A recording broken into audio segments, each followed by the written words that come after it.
Malam, my student. Malam ini saya membuat suatu video yang berwarna hitam putih. Hitam putih adalah beratnya kehidupan dan hukum dari sebuah perkara pidana. My student, telah mempelajari sebelumnya apa yang sudah saya berikan di dalam pembelajaran kita yang sudah berturut-turut bagi my student tentang penitentiary. So, my student, malam ini my student akan mempelajari masalah pidana tentang kurungan. Mungkin my student sudah mempelajarinya pada pidana hukum 1. Tapi malam ini kita mempelajari lebih sedikit dalam tentang pidana, baik itu kurungan ya. Mungkin selama ini kalau di ibarat kata pembelajaran kalian di pidana 1 ibarat kita ke laut. Ke laut dalam arti kita nyelam dengan tingkatan 20 meter atau 30 meter bahkan 10 meter. Nah, mungkin my student kemarin-kemarin mempelajari pidana itu masih sekitaran 5 meter lah atau 2 meter. Hari ini kita akan mempelajari lebih dalam lagi. Tingkat kedalamannya mungkin bisa cuma 10 meter. Dari yang kemarin 5 meter, saudara bertambah jadi 10 meter. Mungkin kedalaman pidana nanti my student bisa mempelajarinya di acara hukum pidana ya. Baik my student, malam ini kita bicara tentang pidana kurungan. Pidana kurungan salah satunya pokok dan mandiri. Ya. Ternyata kenapa dikatakan menjadi pidana kurungan itu ada pokok dan ada mandiri. Baiklah, di dalam pidana kurungan merupakan bagian dari suatu pidana perampasan kemerdekaan kepada seseorang, di mana sifatnya dipandang lebih ringan daripada pidana penjara. Kurungan itu lebih ringan daripada pidana penjara. Pidana ini biasanya diancamkan terhadap suatu tindak pidana. Biasanya pidana ini diancamkan terhadap suatu tindak pidana yang berupa pelanggaran dan suatu kejahatan kulpa ya my student. Ketentuan pidana kurungan dapat diatur pada pasal 18 sampai pasal 29 KUHP. Ketentuan pidana pelanggaran dan kejahatan kulpa diatur pada pasal 18 dan 29 KUHP ya. Di mana juga terdapat di dalam pasal 32 sampai 34 KUHP masih dapat ditentukan atau masih dapat ditemukan di dalam pasal 32 dan 34 KUHP bahwa masih dapat ditentukan maupun dapat ditemukan suatu ketentuan tentang pidana kurungan yang sekaligus mengatur di dalam pidana penjara ya. Di mana kita dapat melihat beberapa ancaman yang diatur di dalam pidana kurungan, baik itu pidananya secara pokok maupun mandiri ya. Di dalam pasal secara kemandirian seperti terdapat pada pelanggaran. Di dalam pasal secara kemandirian seperti terdapat dalam suatu pelanggaran, yaitu terdapat di pasal 334 ayat 2 dan ayat 3. Bagaimanakah pasal 334 ayat 2 dan ayat 3 tadi yang dapat menciptakan suatu pelanggaran. Di dalam KUHP pasal 334 pada ayat 1 dikatakan, barang siapa karena kealpaannya, barang siapa karena kealpaannya, ya, yang menyebabkan seseorang itu dirampas kemerdekaannya dan secara melawan hukum. Barang siapa karena kealpaannya yang menyebabkan seseorang itu dirampas kemerdekaannya secara melawan hukum, atau yang diteruskannya perampasan kemerdekaan itu, yang demikian diancam dengan pidana kurungan paling lama 3 bulan atau pidana paling banyak 300.000 rupiah. Ya, pidana dendanya 300 rupiah, bukan 300.000 ya, 300 rupiah. Nah, di sisi lain pada ayat 2 dikatakan, jika perbuatan itu yang mengakibatkan luka-luka berat, maka yang bersalah diancam dengan pidana kurungan, ya, paling lama 9 bulan, ya. Ayat 3 dikatakan, jika mengakibatkan mati, diancam dengan pidana kurungan paling lama 1 tahun. Mari kita pahami tentang masalah pasal 334, di mana saya mengambil salah satu tadi topik itu adalah cara pengancamannya. Kita ambil secara kemandiriannya. Kita ambil secara kemandiriannya tadi terdapat di pasal 334 ayat 2 dan 3 KUHP. Nah, bagaimanakah jika pasal 334 ayat 2 KUHP tadi bisa mengakibatkan merampas kemerdekaannya? Ingat, tadi pasal 334 ayat 1, 2, dan 3. My student buka KUHP-nya. Kita membahas, barang siapa karena kealpaannya.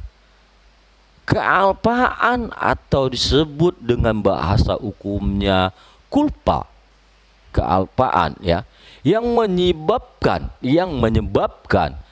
seseorang yang dirampas kemerdekaannya itu secara melawan hukum, ya. Kealpaan, bagaimanakah kealpaan itu yang dinilai di dalam suatu perilaku kehidupan sehari-hari di tengah-tengah manusia yang menjadikan itu menjadi suatu unsur hukum pidana? Kealpaan tadi.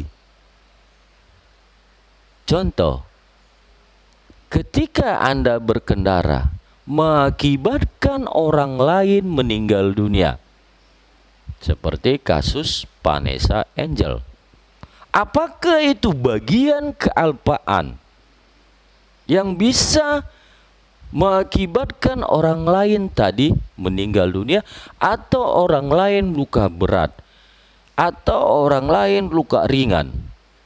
Ketika Anda berkendaraan, Anda lupa ya, Anda lupa bahwa Anda ditentukan dengan batas kecepatan berkendaraan. Apakah itu merupakan kealpaan? Atau Anda lupa bahwa Anda dilarang menggunakan alat-alat yang lain ketika Anda berkendaraan? Apakah itu bagian kealpaan? Nah, tadi kita kaitkan dengan pasal 334 tadi ayat 1, bahwa dikatakan diteruskannya kemerdekaan yang demikian diancam dengan pidana kurungan paling lama 3 bulan dan paling lama dendanya Rp300. Nah, barang siapa? Apakah ayat 1 ini bisa dapat juga dikatakan terkait dengan pelanggaran berkendaraan? Yang pertama. Yang kedua, apakah kealpaan itu terkait dengan namanya salah tangkap, my student? Apakah kealpaan itu bisa diterapkan pasalnya terhadap seorang penyidik terkait dengan masalah salah tangkap? Salah tangkap, salah sasaran. Apakah itu bisa diterapkan di antara dua subjek tadi? Di antara dua objek tadi? Pelanggaran terhadap berkendaraan, pelanggaran terhadap perampasan kemerdekaan terhadap seorang yang salah tangkap. Karena di ayat 1 tadi jelas dikatakan, barang siapa karena kealpaannya menyebabkan seseorang itu dirampas kemerdekaannya secara melawan hukum. Nah, penyidik contoh menangkap seseorang, dia meyakini bahwa itu adalah bagian tersangkanya, my student. Ternyata setelah dilakukan penyelidikan sampai kepada tahap putusan, ya, sampai kepada tahap putusan, si tersangka tadi menerima vonis dari hakim, ya, katakan dia 10 tahun atau 20 tahun, lalu diputus oleh hakim. Ketika itu dia mencoba mencari bukti baru, atau disebut dengan bahasa hukumnya novum, sehingga akhirnya terjadi pembebasan terhadap tersangka, tidak dibuktikan dengan bahwa dia sebagai tersangka ataupun terpidana. Apakah para petugas-petugas tadi dapat dipidana karena kealpaannya? Ingat, karena kealpaannya sehingga seseorang itu kehilangan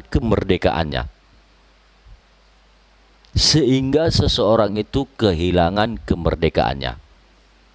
Bisakah penyidik itu dijadikan menjadi tersangka secara tidak langsung melawan hukum, telah merampas kemerdekaan seseorang itu di pasal 334? Ini sesuatu yang baru, mungkin Anda pelajari. Selama ini Anda bicara tentang perampokan, tentang pemerkosaan, tentang pembunuhan, dan berencana. Nah, kita main di sini.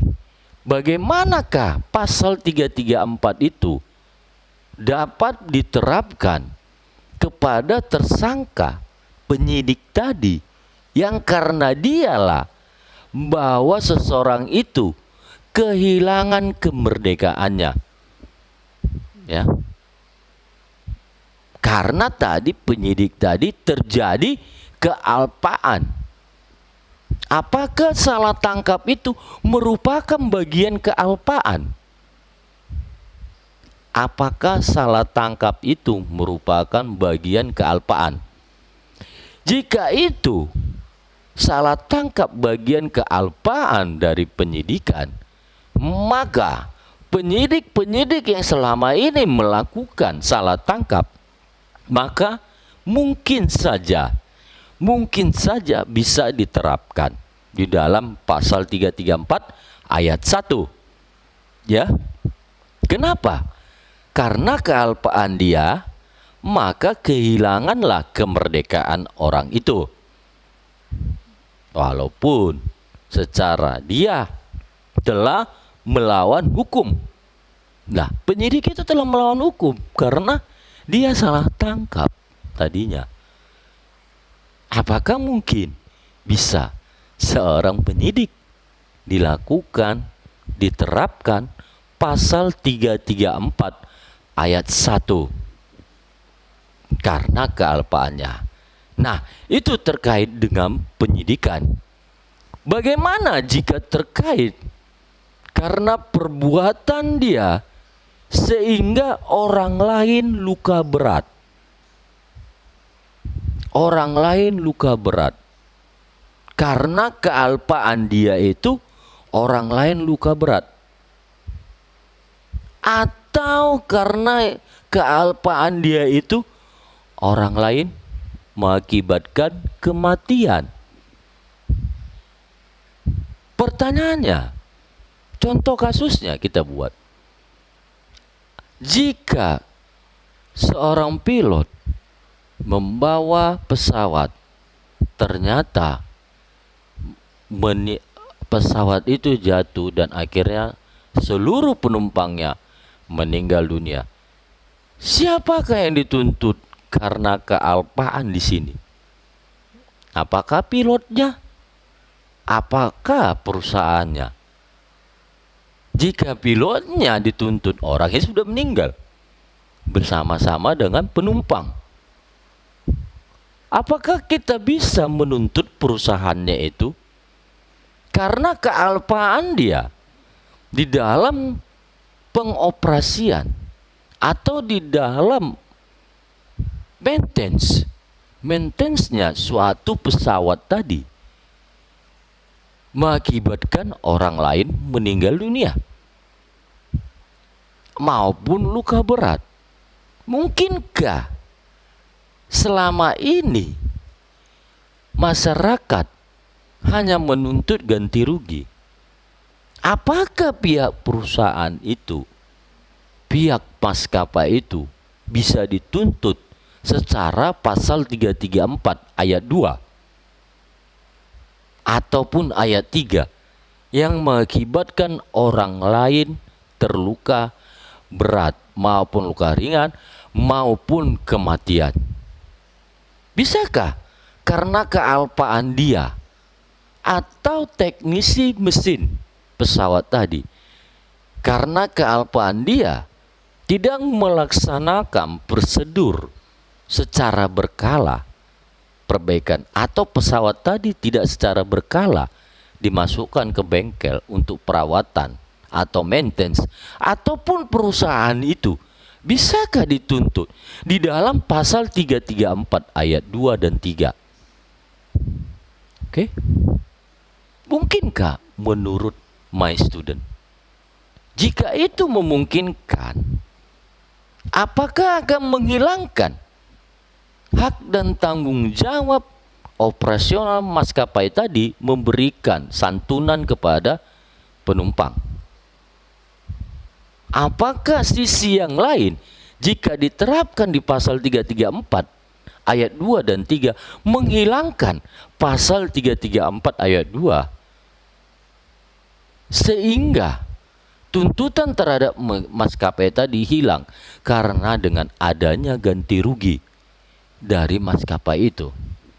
Atau bisa kedua-duanya atau tidakkah? Tuntutan hukum terhadap perusahaan itu atau berikut dengan ganti rugi dari perusahaan itu. Jika kita menuntut menerapkan karena kealpaan perusahaan itu tidak melakukan maintenance, SOP-nya melakukan maintenance, nah maka karena kealpaannya maka terjadi orang akibatnya luka. Mungkinkah kita akan tuntut? Mungkinkah bisa diterapkan dengan pasal 334 ayat 2 dan 3 KUHP?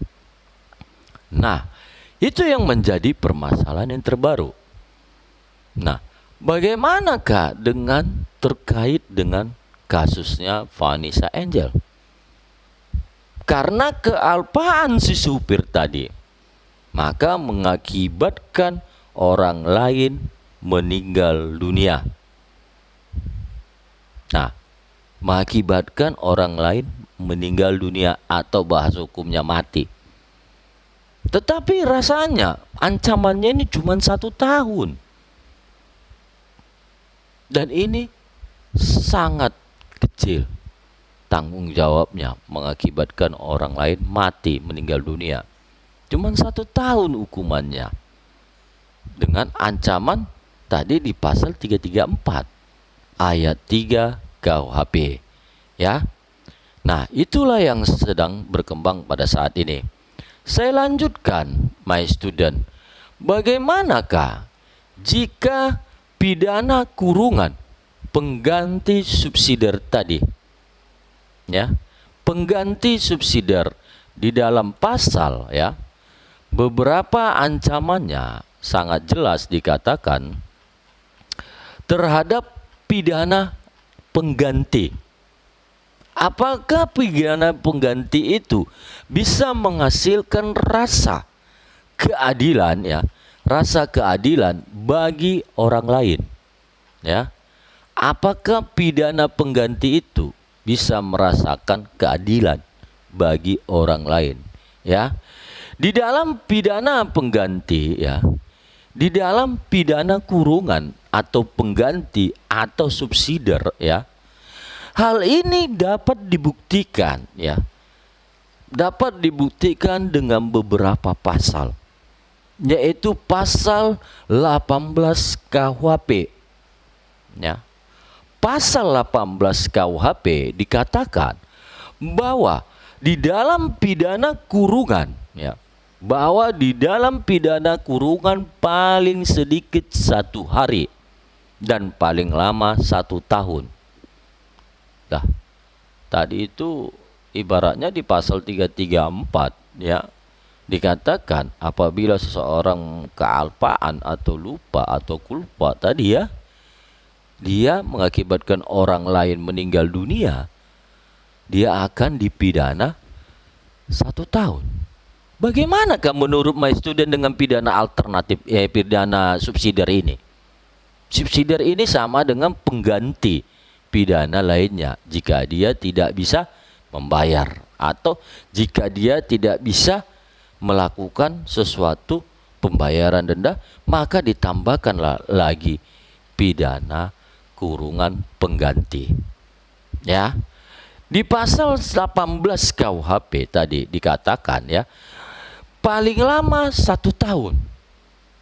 Jadi kalau dendanya misalkan di dalam pidana pembunuhan dia ancaman hukumannya 10 tahun, ya, atau 15 tahun, ya, terus dendanya katakan 300 rupiah tadi itu, terus cuman karena dia tidak bisa membayar 300 rupiah, maka paling lama 1 tahun penggantinya, subsidiarnya itu loh, rasanya tidak memiliki keadilan. Atau misalkan di dalam undang-undang narkotika dia ancamannya 5 tahun sampai 10 tahun atau seumur hidup, katakanlah kita ambil tengah-tengah 10 tahun vonisnya, dendanya 5 miliar, 5 miliar, dia nggak sanggup bayar, dia penggantinya subsidiarnya hanya 1 tahun dari 5 miliar tadi kerugian negara yang diakibatkan orang lain itu pemakai narkotika jadinya, ya. Nah, cuman 1 tahun. Tapi jika ada pidana yang disebabkan karena perbarengan atau pengulangan satu karena ketentuan pasal 52, pidana kurungan itu dapat ditambahkan menjadi 1 tahun 4 bulan. Awak kira tadi bertambah 5 tahun atau 20 tahun. Rupanya hanya 1 tahun 4 bulan. Ya 1,5 tahun lah tambahannya, ya. Itu loh.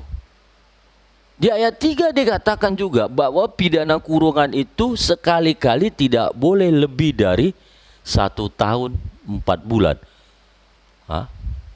Di dalam pasal 18 pidana penggantinya, yaitu loh kan. Pidana penggantinya itu dikatakan paling lama 1 tahun 4 bulan. Seberapapun denda yang diterapkan oleh hakim maupun penuntut umum maupun penyidik di dalam denda itu, mau miliar mau triliun, telah ditentukan batasannya, yaitu pengganti daripada denda yang tidak bisa dibayarkannya 1 tahun 4 bulan. Bagaimana dengan tindak pidana korupsi? Jika itu melebihi dari batas yang ditentukan, maka dia dapat dikembalikan penuntutan. Ingat bahwa ini terdapat pada pidana kurungan, bukan pidana penjara. Nah, hanya terdapat pada pidana kurungan, bukan pidana penjara. Karena pidana kurungan itu di bawah 5 tahun, maka ancamannya penggantinya 1 tahun 4 bulan kurungan. Penggantinya, dendanya itu digantikan dengan 1 tahun 4 bulan, ya. Itu kurungan bagi pelanggaran kulpa. Itu loh ya. Kealpaan dia itu loh, kealpaan tadi itu. Di dalam pasal 19 juga dapat dikatakan orang yang dijatuhi pidana kurungan wajib menjalankan pekerjaan yang dibebankan kepadanya sesuai dengan aturan pelaksanaan pasal 29. Ya. Oh, berarti dia diserahkan pekerjaan lain yang ditentukan di pasal 29. Ya. Ada pekerjaan lain yang diberikan di dalam pasal 29 tadi ya. Bahwa pertama dikatakan ya, di dalam pasal 29 itu merujuknya menunjuk tempat pidana penjaranya. Hal ini menunjuk tempat pidana menjalani pidana penjara, kurungan, atau kedua-duanya. Begitu juga hal diatur di dalam mengurus tempat, yang membedakan orang terpidana dalam golongan-golongan ya. Dalam golongan-golongan mengatur pengajaran dan penyelenggaraan ibadah, hal tata tertib tempat untuk tidur, hal makan, pakaian, semuanya diatur dalam kitab undang-undang ini. Berarti orang yang diberikan penambahan pekerjaan di dalam kurungan itu hanya mengatur tempat tidur, makanan, dan pakaian, atau ibarat kata adalah bagian dari rumah tangga suatu lembaga pemasyarakatan. Itulah yang penambahan pekerjaannya di dalam bentuk pidana kurungan. Ya, mas student ya. Jadi tidak ada penambahan di luar dari pidana kurungan maupun penjara. Oke. Mari kita lihat lagi sehubungan ya. Tadi yang terdapat itu diatur di stablat ya. Di stablat pasal 57, stablat pasal 57 tahun 1917, junto pasal 19 KUHP tadi udah kita bilang kan, yang tidak boleh bekerja di luar tembok penjara ya, hanya didasarkan di dalam tembok penjara. Jadi orang yang bekerja itu hanya boleh di dalam penjara, kecuali orang telah menjalani asimilasi, boleh melakukan pekerjaan di luar penjara atau di luar tembok. Oke? Itu yang bisa saya berikan my student. Silakan di-download, disiakat. Nanti di situ materi saya sampaikan. Seperti biasa my student. Ya. Anda harus menjawab, memberikan tanggapan di grup WA atas pertanyaan yang saya berikan, karena itu merupakan nilai kehadiran saudara. Terima kasih my student. Salam sehat, selalu jaga kesehatan dan waspada terhadap kejahatan.